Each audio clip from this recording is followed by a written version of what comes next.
just going to wing it on this one too. Welcome back. Yeah. Welcome back. Why not? Welcome back to the Crossed Rifles podcast. I need to adjust this thing. Feels really weird having this large cylindrical item hanging in my face like this. Should I put my hand on the back of your head? I'm not used to this feeling. We're going to get back into the podcast, and we're just winging it. That's what we always do. Well, I want to start this off by saying I don't think the people, our fans, if you will, all 7 of them. I was just going to say 7. All 7 of them understand how much of an endeavor this is. I say that, and I think they all do, because the 7 people that I'm thinking are all pretty regular customers, and they know how busy both you and I are. Sure. But when I say the amount of back-end stuff that needs to make this shop run, it's one thing. But then to do a podcast, the first thing is you and I's schedule has to line up. Mm-hmm. Yours is pretty flexible, but it is currently, I don't have my watch on. It is currently 12:09. It's 12:09. I have a 1 o'clock appointment today. Right. And so we just hey, we got 45 minutes. Let's do it. And you were in the Cerakote booth when I came and said that. So You had to finalize up. Not only that, but we've got a whiteboard behind the camera over here, because you've been blown up like 27 times and traumatic brain injury is a real thing. And I'm ADD and forgetful. So we have to write down what we think we want to talk about. Chances are we're not going to talk about any of it. and then so there's some preparation that goes into it. Plus, we're both old. So we both had to visit the little boys' room before we do this. Right. Because we're going to be in here for 45 minutes and I'm going to have to pee. Right. So the amount of preparation that goes into doing a podcast, I've got a newfound respect for all of the podcasts that I enjoy listening to. Sure. And but we have so many people that message me still to this day. It's been probably close to 7, 8, 9 months since we've done a podcast. Yeah, it's been quite a while. And I still have people that ask, when are we going to start the podcast? Me too. Yep. So we're just going to make it happen. And that we're not going to let the quality go down, but that means that we're going to squirrel a hell of a lot more, because we're just going to need to come up with times to do it. And, we didn't have time to prepare. We talked, we'll just jump right into it. We talked last week or the week before. There was a shooting. I said this would be a great situation. I don't remember the shooting now. That's the problem. Mm-hmm. But like 2 weeks ago, there was a thing that happened, and I said, well, this is a great thing to get in there and talk about. We can deconstruct it and talk about our opinions on the matter, because everybody's got an opinion, and we can get into what we think the legality of this was and the laws and what happened here. And now, literally, you and I are sitting here right now trying to rack our brain and think, what were we talking about at that time? I don't remember, and we had a really interesting in-depth conversation about it, but I've slept since then and eaten 3 meals. I had a cup of coffee. It's all gone. It's gone. Right. So that's one of the problems with the preparation for the podcast, is coming up with topics, and then they're still relevant by the time we talk about it and edit it and get it posted to the podcast apps. One of the things I want to talk about today, because it's very relevant right now, and relevant. Did I say relevant? You did. That's the word for the day. I was going to put relevant with a star on it really big across your face in the video. I think we just found our reintroductory podcast title is Revelant. Revelant. The Revenant with Leo. Mm-hmm. His only Oscar. Anyways, what's very relevant right now is ATF eForms.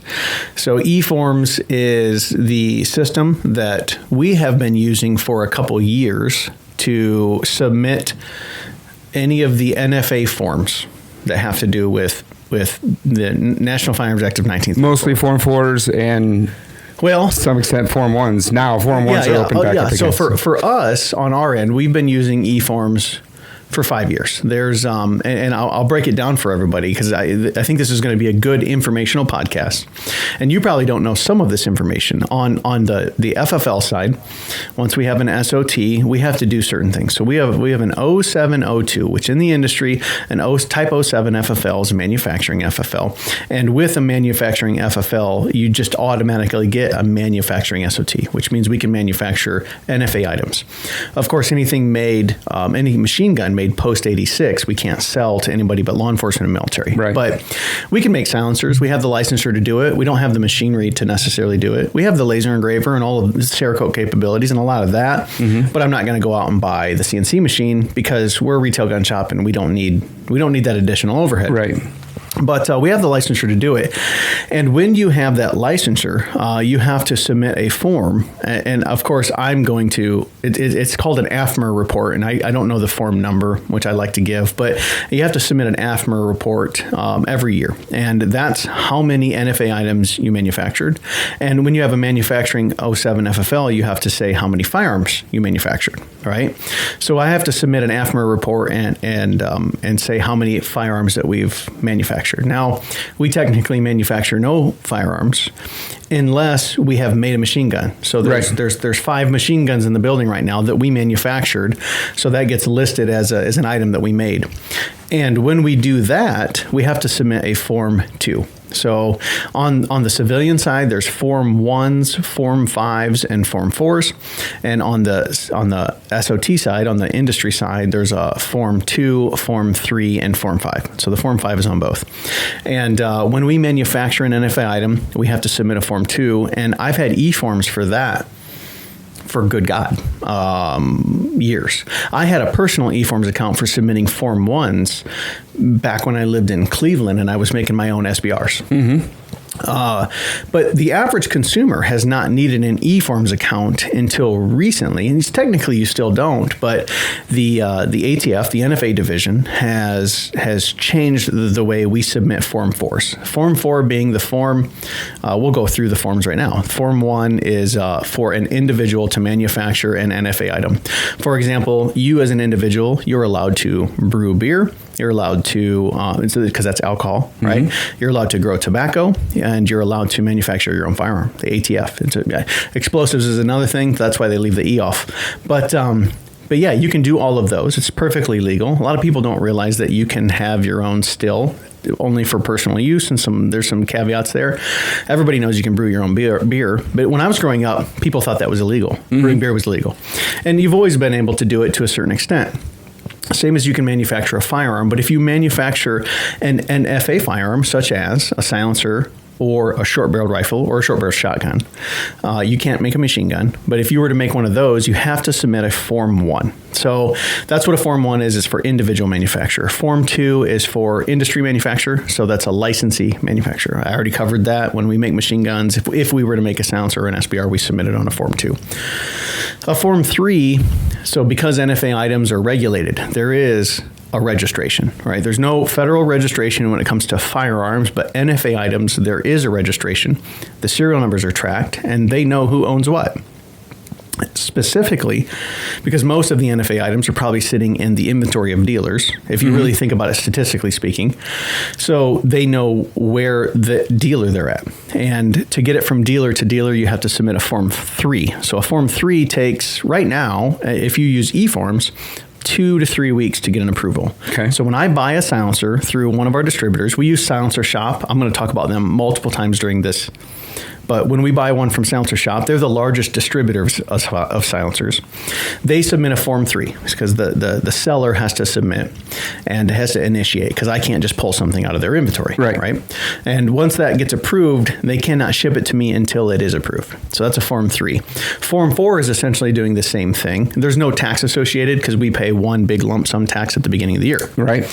A Form 4 is doing the same thing. So Dave bought a silencer from here a couple years back, recently bought another one.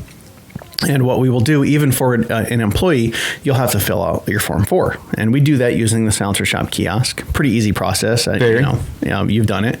The Form 4 is where you pay your tax stamp. Now, it's $200 to the government, but when you want to use the fancy technology, Silencer Shop takes an extra $5. Right, they take $5 out for their time in the matter, essentially, and for honestly credit card fees and stuff like that. $5 on a $200 credit card purchase isn't that bad.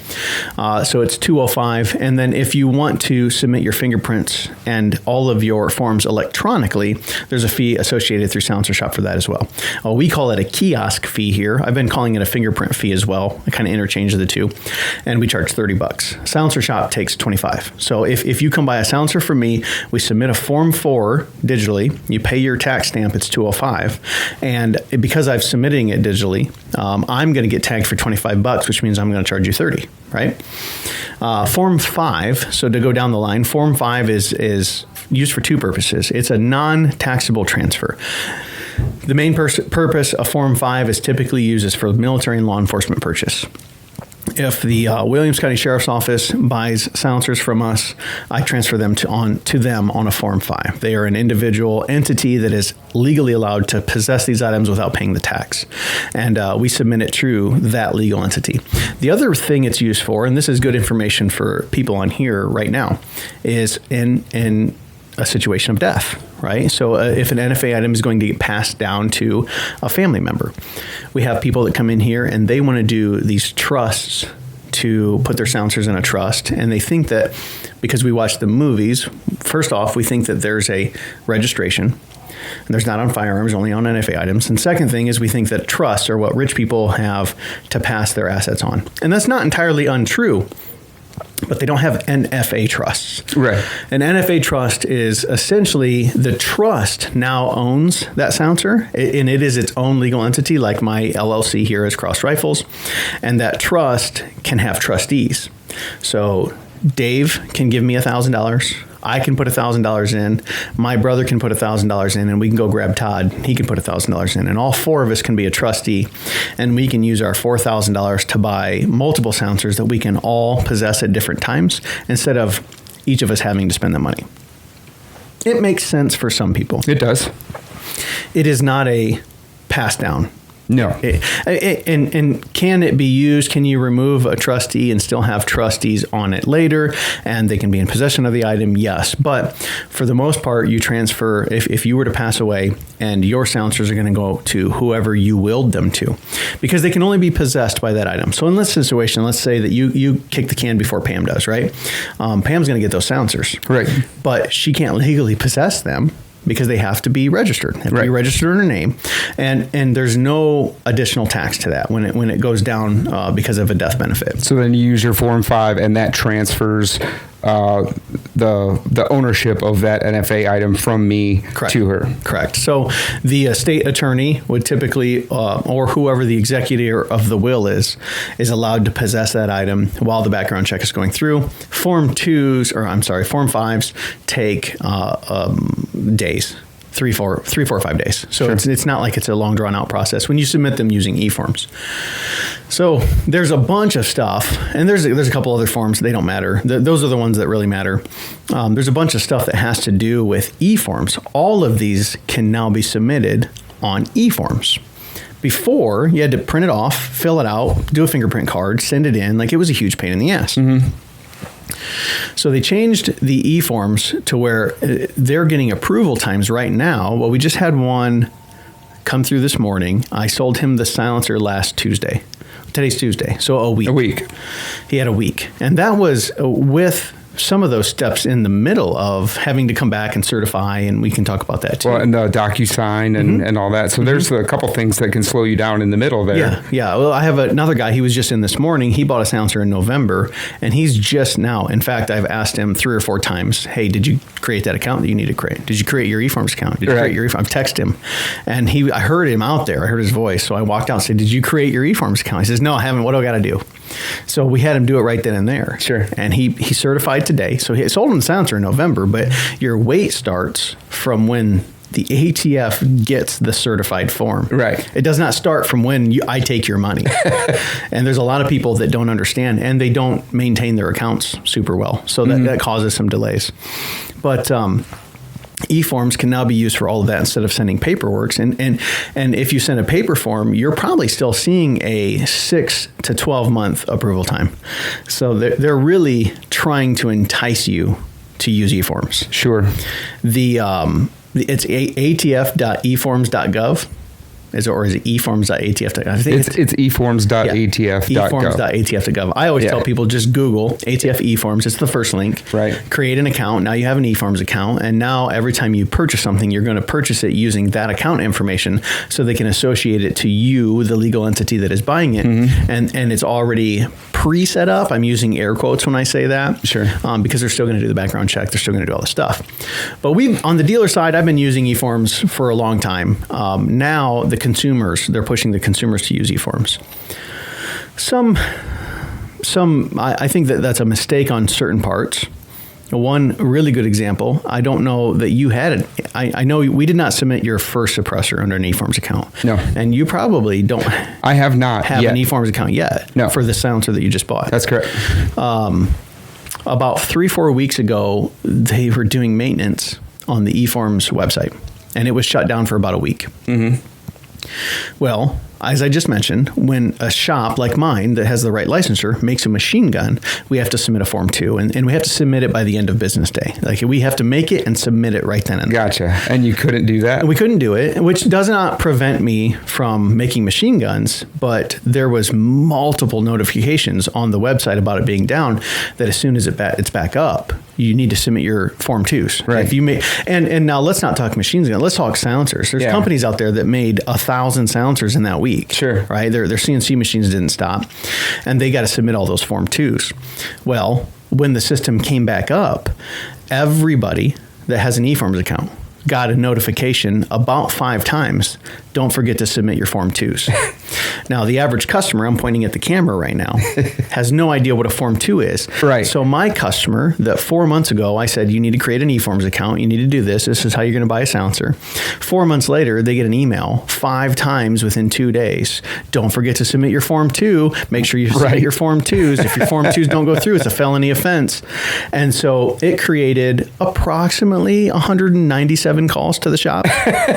Yeah. So I think the emails and Facebook messages and everything else. So there's maybe a little bit of a mistake that we're forcing everybody to use eForms. Yeah. And I don't think the government's ever going to get better at notifications. I think they're just going to send them to everybody, every email address they have on file. Sure.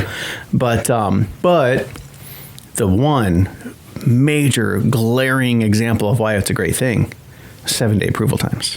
Well, and to go into that a little bit, I read a really interesting article on the Pew Report. I think Matt LaRosiere wrote it. But he talks about what the ATF did to streamline all that. And what I didn't know is it used to be for Form 4s, they were first in, first out. Yeah. So if there was a holdup anywhere in the line, they wouldn't skip ahead. They worked on this batch right here, and so it was first in, first out. And now that's not the case. So it's first in, first out sounds fair. And people on listening to this podcast be like, well, that's the way it should be.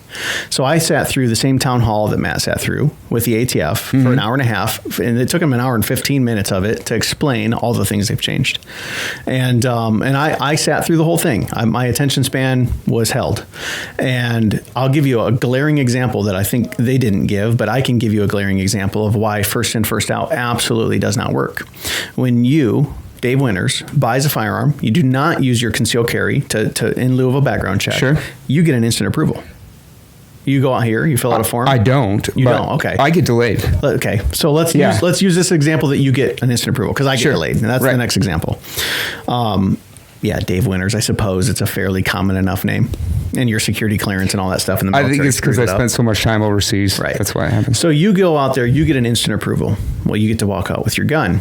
If you get delayed, so my name is not super uncommon, Luke Allen. I've gotten in a fair amount of trouble. I've been in handcuffs plenty of times. I own a gun shop. I had a secret security clearance in the military. I have machine guns in my office right now. So we all know that I'm good, but it might throw a yellow flag, right? I get delayed. If I don't use my concealed carry, just like you, I get delayed for everything. There's no rhyme or reason. I know people that have never gotten a speeding ticket and they get delayed, right? Well, when you do a firearm, back in, I think it was 86, when they passed the laws for the background check after Reagan got shot, there was some politicians that saw how hinky this can get, and they set up a system that if the government doesn't run your background check and you don't get an answer back to the dealer within 3 business days, the dealer can pass that firearm along. Right. So there is no such law. from 1934. First in, first out. So you come in, you're an instant approval guy. You buy a silencer on Monday. I buy a silencer on the Friday before, right? My paperwork shows up first. They will wait until they 100% complete mine. And when I say complete it, they won't just let it go after 3 days. They will find whatever that yellow flag is, and they will hunt it down all the way to the local county courthouse level if need be. They'll call whatever police department has it flagged in the system, whatever is showing is and maybe it's just another person's name. And maybe they're able to look at it and go different birth dates, different socials, or maybe back when I got a DUI in 2008, maybe that's for some reason showing up. Because it was listed as a certain level of a crime and it got busted down to whatever. Maybe I got charged. So that's a big one. I see people that are charged with a crime, never convicted. Well, the charge itself holds them up. And so they will wait to finish mine. Which causes them to wait to finish mine. To even start yours. Right. Now let's put 7 people that get delayed all in a row before yours. Now we can see where that wait time is ridiculous. The other thing is that they were not verifying any information by computer. It was all done by hand. Wow. So they were looking at his name is David, not Dave. His name is Luke, not Lucas. And they were looking at all of that stuff, pulling social security numbers, looking at criminal background history, all manually. Now they're allowing the computer to do it. So I don't know what else he went into on that. He went into batches. So if you submit 4 Form 4s, they batch those together. And if one of them is done, they're all done. Using people, you could not. If Bill over there and Chris over here each got a form for the same person, there was no way for them to know that. Yeah. How would they check that? When we use computers to verify all the information, we know. Sure. Now they all 4 or 5 go all at the same time instead of one and then one and then. Yep. So they've made some changes.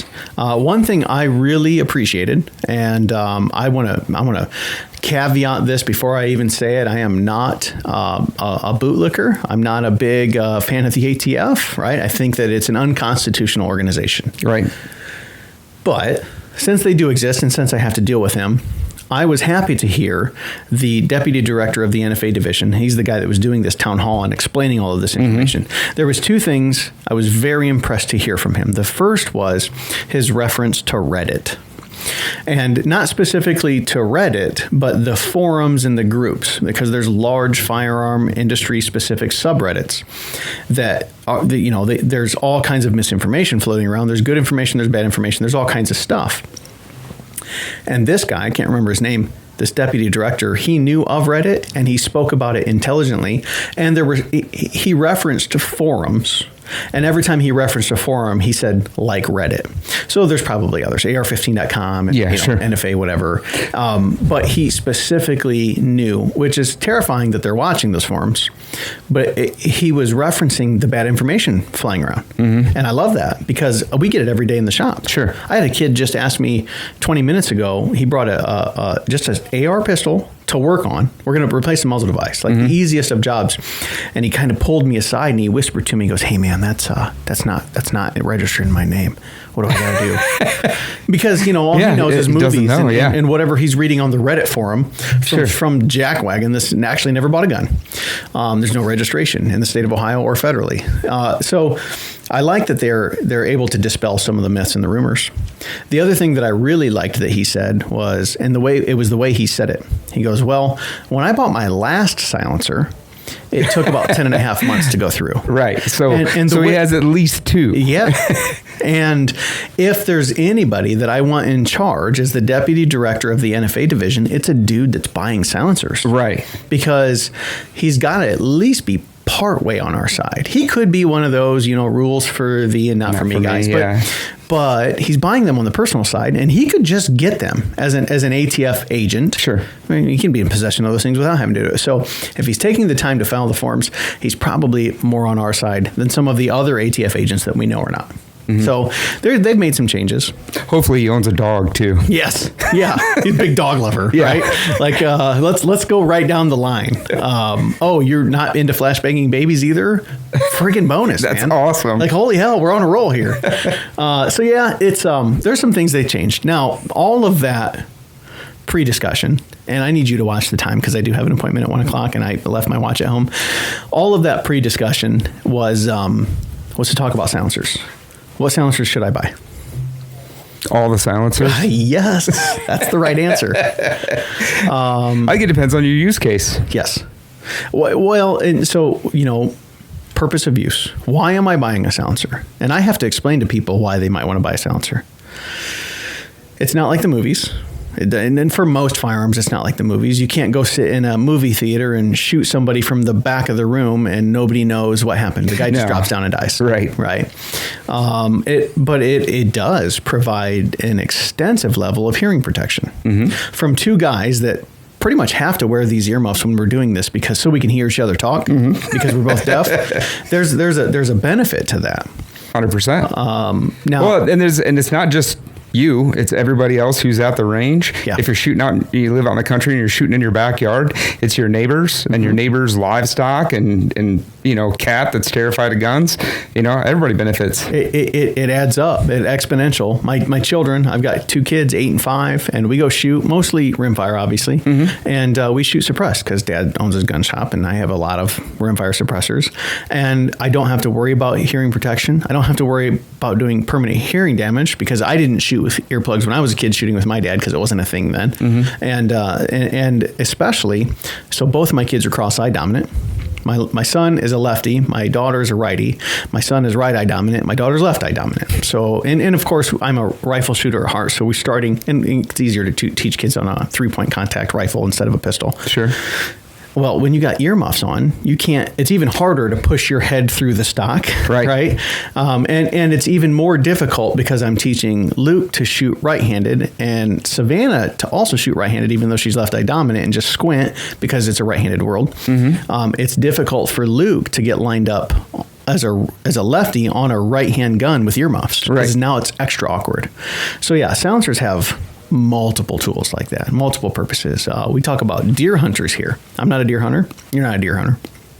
We've both hunted deer, and we both hunted deer probably before rifles were as prevalent as they are, straight wall cartridge rifles. Oh, absolutely. And now everybody here in Ohio at least uses 450 Bushmaster or 350 Legend or 400 Legend or 4570 44 mag, right? All pretty loud in their own right. Sure. And I can promise you, most of the guys that come in here and buy these guns, if they're in their tree stand, they don't have muffs or earplugs because they want to hear everything. They want to know what squirrel's doing what. And if a 12-point buck walks out, they are not putting earplugs in. No, they're going to take the shot. Absolutely. And 450 Bushmaster is loud. Yeah, for sure. Right. So you're doing permanent hearing damage, and we talk about, well, there's a benefit right there. Just hey, you're only going to use it once, twice a year. Well, when you're 73 years old, you'll be able to hear your grandkids still. Yeah. It's awesome. It also greatly reduces your sound signature, so it's a lot harder to tell where that shot came from, and it greatly reduces flash, or in some cases eliminates flash altogether. But hunting things where you may want to make follow-up shots or multiple shots like coyotes, hogs, stuff like that. They don't know where it came from. Highly recommend. So they don't drive straight away from you. A lot of times they just kind of stand around and try and figure out what's going on. I got a guy that shops in here. He shoots with a 204 Ruger. His buddy that he hunts the most with shoots with a 5.56. Well, I was just talking to him yesterday. That's right. He was in here picking up a silencer. And he called me back because he shot it, and he was doing cartwheels on the phone. Right. But this guy tags 30 to 40 coyote a week. Yeah. He eliminates coyotes. They go out west. It's a thing. It's all he does. Yeah, they go out west and they get They get crazy. Yeah. His last trip, I think he said they got 47 for the week.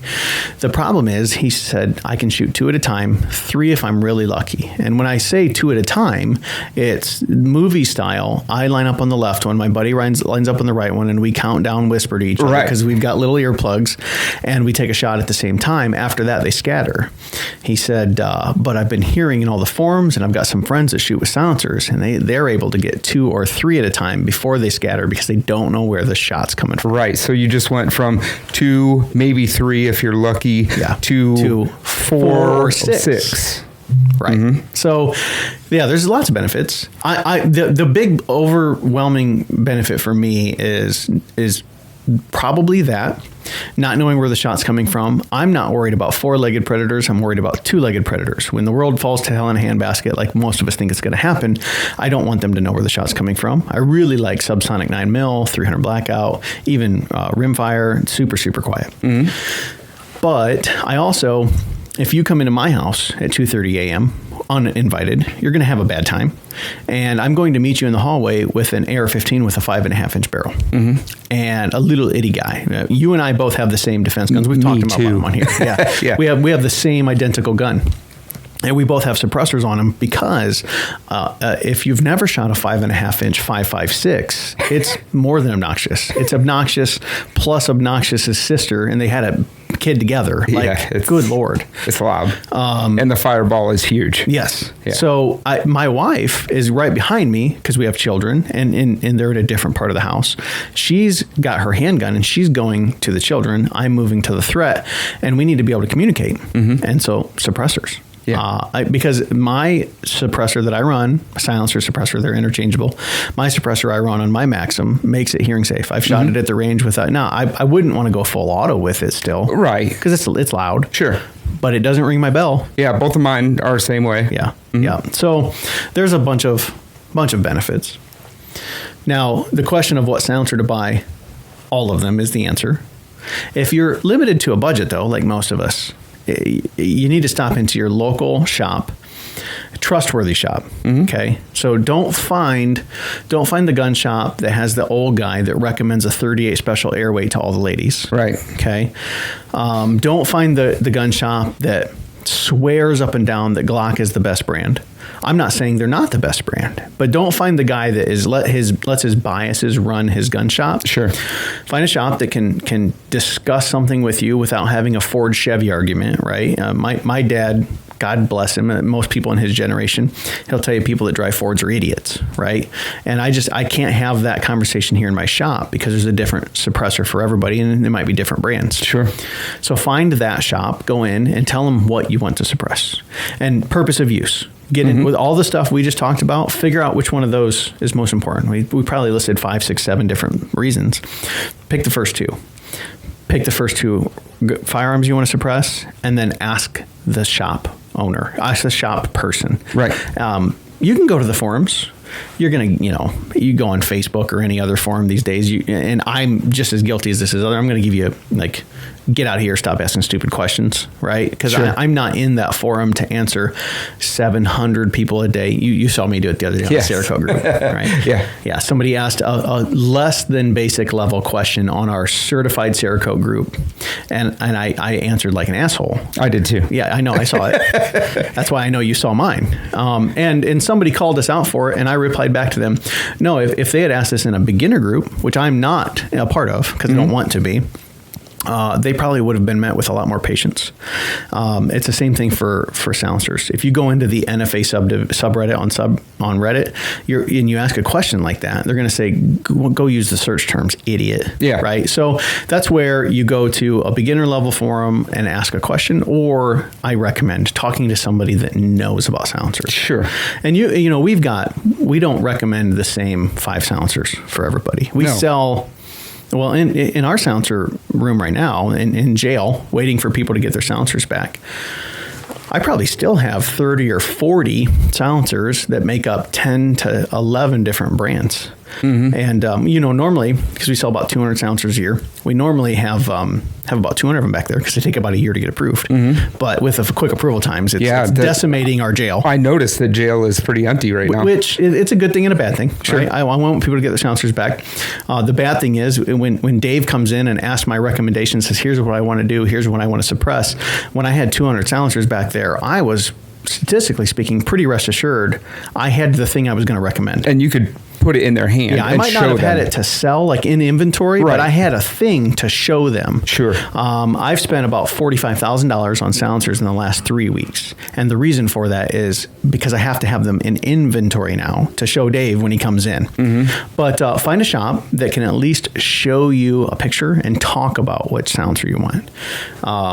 And don't let the misnomers guide you. Your silencer being the major overwhelming example. Do you want to tell everybody what you just recently bought? I bought a Yankee Hill Machine Fat Cat. And if you were to Google that and base it off of the looks, what would you think? It kind of looks like a Yeti tumbler. Yeah. It looks dumb as shit in a picture. Yeah. It looks fantastic on my rifle. It looks great. I talked to a guy the other day.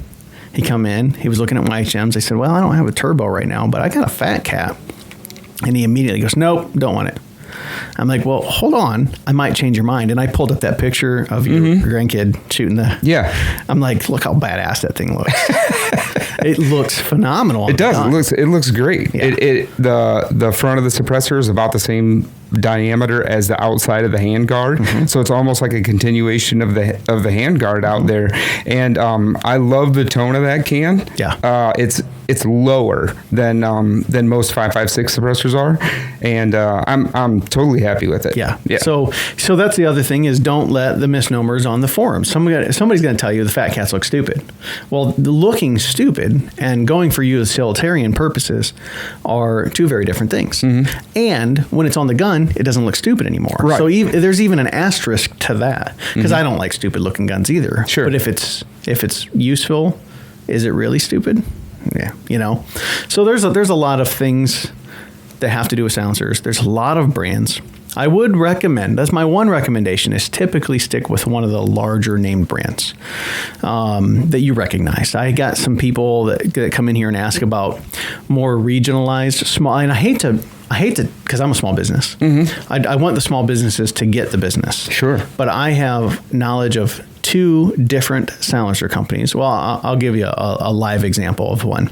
I don't remember the name of the company right now. It's because of course, I need it in my brain right now and I can't think of it. But Edgerton Police Department, about 15 minutes from here, had purchased silencers about 10 years ago from a company who no longer exists. They cannot get them serviced. If something happens to them, there's no fixing these things because it's an NFA item. Right. So, and while yes, somebody in the comments or on listening to this is going to say, well, technically speaking, you could get it fixed. Yeah, and it's huge pain in the ass. Right. Without having that original manufacturer license still be existing. So that's where I do recommend find yourself a company that is financially solvent and has been around for a while. It can be a small regional manufacturer, but we're typically recommending in here Silencer Co., Rugged, Dead Air, YHM, SIG, Griffin, SIG. Yeah, AB Suppressor. I mean, some of these companies have been around, and they might even be under different names. I think at one point Dead Air was KG Made, or their licensure was under that, or yes. But they're still existing as a company in the same form. So that's the one caveat I typically have. Buy a name brand.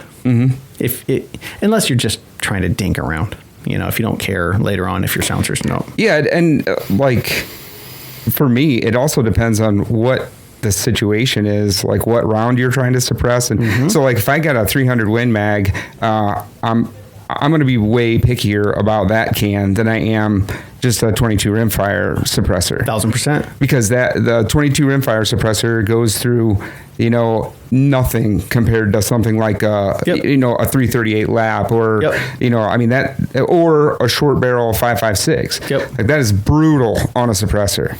I A great example is one of the less expensive 22 silencers that you can get out there is a Sparrow, a name brand. There's some they sell for $299 plus all the fees. There's some that you can get down towards $200. Buy either of them, doesn't matter. It's a 22 long rifle. Right. You want 300 Win Mag or 330 at Lapua, you might want to look at AAC or Surefire, and you're around $1,700 to $1,800 plus all the fees. Right. And now, are there cheaper silencers? $599 that'll do 300 Win Mag? Absolutely. Maybe if you're going out west and you're taking this thing out to get your trophy hunt of the decade. And how many rounds are you going to run through it? Right. You know, I mean, if this is I'm going to zero it and then I'm going to fire 4 rounds a year through it. $599. Yeah. Who cares? But if you want to shoot long range and you're going to be spending time on the range, getting data and practicing or competing or anything like that, I'd spend a little more money on a can. Agreed. For sure. Agreed. We had a bunch of stuff written on the whiteboard that we're not going to get to because it's about that time. And that's perfectly fine because that was all backup stuff. But what else? We'll leave the podcast with this and then ramble on for another 5 minutes. What else would you say as far as buying a silencer? Why should I? What should I get? What am I shooting? Just any advice as a silencer owner? Sure. I think use case comes into it a lot. If I'm going to be packing a gun out west somewhere, hunting, I'm going to want a light rifle. I'm going to want a light can, and I'm going to want to wrap that thing up, so it contains the heat so I can have some follow-on shots. Mm-hmm. Where if what my main intent is to go mag dump into trash, I don't want that lightweight titanium can because I'm going to melt the thing. Right. So I just think it really comes down to use case and how many firearms you want to put it on. Right. So my advice is just buy the can. I've been in a retail shop. I sold guns out of my garage, and I did not have an SOT at the time. But I've been in a retail shop selling silencers for 5 years now. Mm-hmm. And I've got guys, regulars, that have bought dozens, if not hundreds of guns over 5 years. They still come in here and say, well, yeah, I'm going to get around to buying a silencer one of these days. If the wait wasn't so long. Right. I hear it all the time. And I've told all of them, you started saying that 5 years ago. You could have bought 3 a year. You'd have 15 by now. Right. Even if you had to wait a year. Yeah. And so now with the weights down, I would say go buy the can. And a big thing is people don't realize how much they love shooting with a suppressor until they shoot with a suppressor. So that was my next. Go buy the can for 2 reasons. I don't think you understand. We have a joke in here, a saying, which you and I can kind of partly relate to. We tell everybody suppressors are kind of like tattoos and drugs. Nobody just dips their toe in. Right. And of course, neither of you or I, in our early 20s, ever did coke off a naked woman. I don't even know what that is. We've never done drugs, but we're both tatted up like crazy. So at least from that standpoint, because I would have no knowledge of, I didn't even drugs were a thing until last year. Right. I think it was about last year. Yeah. Anyways, no, but I highly recommend. You don't know how cool it is. Are we talking about drugs now? Are we talking about silencers? I think we're talking about silencers. Yeah, you don't know how cool it is. I'm going to tell you, it changes the way you shoot. You will shoot more. You will train more. It makes it a much more enjoyable experience. And I love shooting. For sure. So we like shooting. We love shooting. Yeah, it does make a huge difference. The first time somebody goes out and to the range, who's been out, like, especially 5.56, because you shoot so much 5.56, or at least we do. And it's an obnoxious round. Yeah. Even with a 16-inch barrel, mm-hmm. It's an obnoxious round. And then put a brake on it, and it's way worse. Crazy. Everybody around you. And the first time they go out and shoot suppressed, they never want to go back. When I say that guy called me last night and was doing cartwheels on the phone, yeah. I'm only slightly over-exaggerating. Okay. He has already picked out in his mind the next 7 silencers he's going to buy. Yeah. So be aware, it might cost you a little bit of money in the long run, but that's how cool they are. A guy that's been shooting his whole life, he tags 40 coyote a week, for Christ's sake. And that's how more excited he is about shooting already. Yeah, it's a game changer for sure. Yep. So, all right. Well, that being said, #WLS. Hi, Sean. How we doing? Thank you. And I think that's it. We'll let everybody go. And thanks for starting to listen back up to the podcast. Absolutely. We're going to try and do one of these a week. At least one a week. At least. We're only going to release one a week. Yeah. We're going to try to record 1.5 to 2. All right. On average. That way because I'm going on vacation in a couple weeks, and we'll try to get it to the point where we can still release. And then I go on vacation in a couple weeks. A little short one this time, though. Yeah. So, all right. Sounds good. Awesome. Thanks. See you guys. See you next time.